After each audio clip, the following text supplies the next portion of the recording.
ഇന്ന് നമുക്ക് തഴുതായ്മ എന്നു പേരുള്ള ഒരു ചെടിയുടെ ഇല കൊണ്ട് തോരൻ ഉണ്ടാക്കാം. ഇതിൻ്റെ ഗുണങ്ങൾ പറഞ്ഞറിയിക്കാൻ പറ്റാത്തതാണ്. ചെടി പറിച്ചു കൊണ്ടുവന്ന് കഴുകി വൃത്തിയാക്കി ഇങ്ങനെ ചെറുതായി മുറിച്ചെടുക്കാം. അതിലേക്ക് ആവശ്യത്തിനുള്ള ഉപ്പിട്ട് കൊടുക്കാം. പകുതി സവാള മുറിച്ചത് ഇട്ട് കൊടുക്കാം.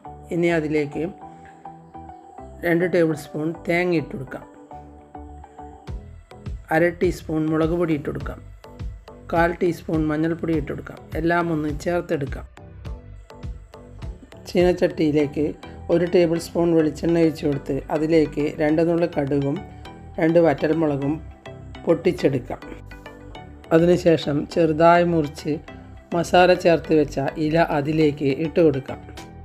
ഇനി സിമ്മിൽ വെച്ച് മൂടി വെച്ച് വേവിച്ചെടുക്കാം. 1 ടേബിൾ സ്പൂൺ വെള്ളം ഒഴിച്ചു കൊടുക്കാം. നിങ്ങളുടെ വീട്ടിൽ ഈ ഇലയുണ്ടെങ്കിൽ നിങ്ങളും ഒന്ന് തോരൻ ഉണ്ടാക്കി നോക്കൂ.